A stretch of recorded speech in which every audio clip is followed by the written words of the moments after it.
Okay, let's get started. We all rely on our phones these days, right? Like for everything. Calls, texts, banking, even unlocking our front doors. It's true. We're more connected than ever. But what if I told you all those conversations, those little digital breadcrumbs we're leaving behind, they might not be as private as we think. Oh, that's an interesting thought. Yeah, imagine someone was listening in, not just to who we're calling, but like to the actual conversations That's themselves. kind of unsettling. It is, and it's the unsettling reality we're diving into today because a hacker group called Salt Typhoon has reportedly compromised the networks of, get this, multiple major U.S. telecom companies. Wow. We're talking like Verizon, AT&T, T-Mobile, like the biggest names in the game. That's a pretty big deal. Yeah. So what exactly do they get access to? Well, that's where it gets really interesting and scary. This breach goes way beyond just knowing who you called or how long you talked. You're talking about metadata. Exactly. Metadata. Think of it like the DNA of our communications. Okay, I'm listening. Even seemingly harmless details, like the time of a call, the location of the caller, it can actually reveal a lot when it's all analyzed. It's like those seemingly innocuous details can suddenly become very revealing. Exactly. It's not just about someone knowing who you called, it's about potentially piecing together patterns in your life, your work, your relationships, all from this invisible data. It's like building a profile on you without you even knowing it. And that brings us to Salt Typhoon, the hackers behind this breach. So they started with a pretty wide net, just scooping up data from tons of mobile users, but They then, got more specific. yeah, they zeroed in on high-profile individuals, Yeah. government officials, political figures, that sort of thing. That's interesting. So why target those specific groups? Yeah. What kind of information would be most valuable to obtain? That's the million-dollar question. The sources we've looked at suggest this wasn't just some random hack for, like, petty theft. Right. It seems a lot more organized. Exactly. This operation had all the signs of a sophisticated, state-backed espionage campaign. Espionage. Now things are getting serious. They are. And guess who the finger is pointing at? Let me guess. China. Bingo. Now we're not just talking about protecting our personal data, we're talking about potential national security implications. Okay, yeah. Now it's a whole different ball game. Think about the kinds of conversations a government official might have on their phone. Policy discussions? Negotiations. Exactly. And strategic planning. That kind of intel would be incredibly valuable to a foreign adversary. It's like giving them a window into our inner workings. And not just that, it could give them insights into upcoming policies, weaknesses in our national security, even leverage in international relations. So it's not just about knowing who called who, it's about understanding the content of those conversations. Exactly. Okay, so we've established things are a bit more serious than someone snooping on my late-night texts. But before we go down that rabbit hole, let's go back to the technical side for a second. Because, and this is a big one, it wasn't just metadata that was compromised here. Oh, there's more. There is. Salt Typhoon, they didn't just stop at the metadata. In some cases, they actually got access to call audio and text content. Whoa, that's a whole other level. Imagine having access not just to the fact that two officials spoke, but to the actual recording of their conversation, their unfiltered thoughts, their strategies. Yeah, that's like having a front row seat to some pretty sensitive discussions. And wouldn't that take a whole different level of sophistication than just grabbing metadata? Absolutely. To actually capture call content, you'd have to tap into the core of the telecom infrastructure. You'd have to bypass encryption protocols, potentially even manipulate network traffic live. That's not something your average hacker can just stumble into. No way. This points to a very well-resourced operation, highly skilled, likely with serious technical backing. So we've got a sophisticated, state-backed hacking group potentially listening in on the calls of high-ranking U.S. officials. I'm guessing China had something to say about this. Yeah, I'm sure they did. What was their response? Well, they denied any involvement, of course, called the accusations U.S. disinformation. But But there's always a but. their response was very carefully worded. They didn't actually deny hacking as a practice, just this specific incident. That's interesting. And if we look at the bigger picture, that's a pretty typical response in these situations. Okay, so we've heard China's side of the story. What about the U.S.? What are they doing to address this breach and, make sure it doesn't happen again?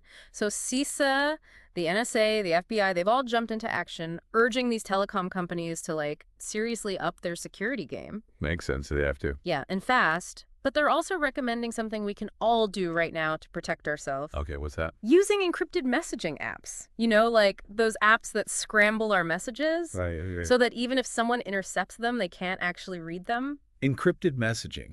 That's definitely a good step. But, it's not foolproof. Really? Why not? Well, there are ways to get around encryption, especially for, really determined attackers. Hmm. I see. Think of it this way, like a strong lock on your door. Okay. It'll stop most, casual thieves. Right. But a real pro, someone with the right tools and enough motivation. They could still get in. Exactly. So even with encryption, there's still a chance someone could be listening. Yeah, it's a possibility. Unnerving, isn't it?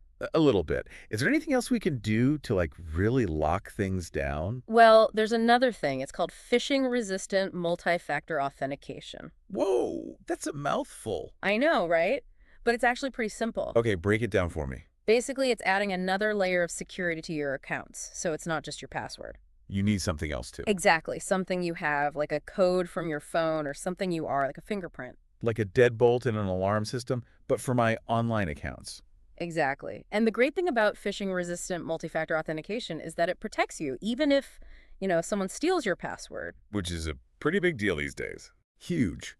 So yeah, even if you're not, some high-level official or a CEO, it's still a really good idea to use this stuff. So it's for everyone, not just the bigwigs. Absolutely. We should all be taking steps to protect our data. I mean, your data, it's valuable, right? Whether you're a politician or just someone who likes, I don't know, sharing funny cat videos online. Right, right. Think about everything your phone holds, your location data, Yeah. your browsing history, financial transactions. It's a lot. It is. It's like a gold mine for anyone looking to, take advantage. So I'm thinking if these huge telecom companies with all their resources and security are vulnerable to these attacks, what hope do the rest of us have? I know what you mean. Like, I'm just one person. What makes my data so special? But here's the thing. When you multiply that by millions of users, it's a massive amount of data. It adds up. It does. Data is like the new currency. And there are people out there, governments, corporations, who want it badly. So this is starting to sound a bit like, I don't know, a dystopian sci-fi movie? It's a valid concern. It highlights this trend. Personal data is becoming more and more valuable. Yeah, and more vulnerable. Exactly. It's a new kind of arms race. Between who? Hackers and security experts. Oh, I see. And we're caught in the middle. We are. And the battlefield. Our data. So where do we go from here? How do we balance security with privacy? Yeah, I mean, that's the question, isn't it? There aren't any easy answers. Right. It's going to take a lot of thought. We need to figure out a way to acknowledge both security concerns and the right to privacy. So out of all of this, what surprised you the most about the specific breach? Was it how big it was, who they targeted, or something else? I think for me, it was how sophisticated it was Right. and the long-term implications. Oh, right. This wasn't just a quick in and out job. They were in it for the long haul. Exactly. A calculated move to get access to sensitive information that could be used, well, who knows how far down the line. So it's not just about the immediate data theft. It's about the possibility of future manipulation. Exactly. And what role should governments play in all this? Are they doing enough? Yeah, what about that? That's tough. They need to protect their citizens, but also respect individual rights. It's a tough balance to strike. It is a constant balancing act. And sometimes it feels like we're leaning too far toward surveillance. Right. We don't want to lose our freedoms in the name of security. Exactly. And while encryption and multi-factor authentication are great tools for us as individuals, they don't solve the big picture problems, do they? You're right. They don't address the systemic issues. What do we need then? We need a multi-pronged approach. Stronger regulations, better enforcement, and more education about cybersecurity. So it's not just on individuals to protect themselves? No, not at all. We also need a serious conversation about the limits of surveillance. Where do we draw the line? Exactly. This deep dive has really shown how important it is to stay informed and take an active role in protecting our own digital privacy. It's true. We can't just wait for the government or tech companies to fix this. We have to take action ourselves. We do. We need to be proactive. If you're listening to this and feeling overwhelmed, remember, you're not alone. We're all in this together. And the more we talk about these issues, the more prepared we'll be. To navigate this digital world. Well said. Knowledge is power. Exactly. The more we understand about how our data is collected and used, even exploited, the better we can protect ourselves. I completely agree.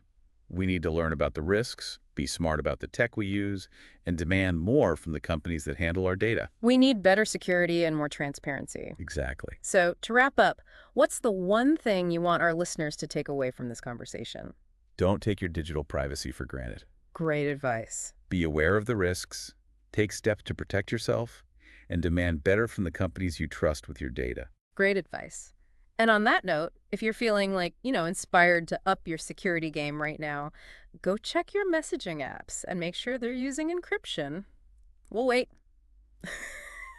Okay, back. Good. Now, this whole thing with Salt Typhoon and the telecom companies, it kind of brings up a much bigger question, doesn't it? Yeah, it does. It's not just about our own personal data anymore. Right, it goes beyond that. It's about this growing tension, between individual privacy and national security in this, like, crazy connected world we live in. Exactly. It's like this new kind of arms race. An arms race. Yeah, with hackers constantly coming up with new techniques. To get around our defenses. Exactly. And security experts are trying to, stay one step ahead. And all of this is happening over our data. That's right. Our data is the battlefield. Okay, so where do we go from here? Like, how do we even begin to balance the need for security with, our right to privacy? That's the million-dollar question, isn't it? And honestly, there are no easy answers. Figures. It's complicated. We need a nuanced approach. One that takes everything into account. Yeah, both the legitimate security concerns and the fundamental right to privacy. So I'm curious, what about this whole breach surprised you the most? Was it the scale, the target, or something else entirely? I think for me, it was the level of sophistication. Really? Yeah, and the potential long-term implications. What do you mean by that? This wasn't just about stealing data and running. It was more planned out than that. It was a strategic move, a way to gain access to sensitive information that could be used, well, who knows when or how. So it's not just about the data they stole now, it's about the possibility of using it later for something else. Exactly. It's about leverage and manipulation. That's pretty scary. What about the government's role in all of this? Are they doing enough to protect our data? It's a tough one. I mean, governments have a responsibility to protect their citizens, right? Ours. But they also need to respect individual rights. So it's like walking a tightrope. It is a constant balancing act. And let's be honest, sometimes it feels like they're leaning a little too far towards surveillance. Right. We don't want to give up our freedoms just to feel safe. Exactly. And while all this stuff about encryption and multi-factor authentication is great, it's not a complete solution, is it? No, I guess not. I mean, they're great tools for individuals. But they don't fix the bigger problems. Exactly. We need a more comprehensive approach, stronger regulations, better enforcement, and more importantly, better education. Education about cybersecurity. Exactly. We need to be more aware of the risks and how to protect ourselves. But it can't just be on individuals. Yeah. No, definitely not. We need systemic change. We need to talk about the limits of surveillance. Like, where do we draw the line? Exactly. I think this whole deep dive has really shown us how important it is to stay informed It has. and to take an active role in protecting our own digital privacy. Couldn't agree more. We can't just sit around and wait for the government or tech companies to fix everything. We need to be proactive, take charge of our own data. So if you're listening to this and feeling a little overwhelmed, don't worry. You're not alone. We're all in this together. And the more we talk about these issues, the better equipped we'll be to deal with them. We need to be prepared. Knowledge is power, right? The more we understand how our data is being used and potentially abused, the better we can protect ourselves. Couldn't have said it better myself. So to wrap things up, what's the one key takeaway you want our listeners to remember from all of this? Don't take your digital privacy for granted. It's precious. It is. And it's increasingly under threat. Exactly. Be aware of the risks, take steps to protect yourself, and demand better security and transparency from those companies you trust with your data. Great advice. And with that thought-provoking note, we'll wrap up this deep dive.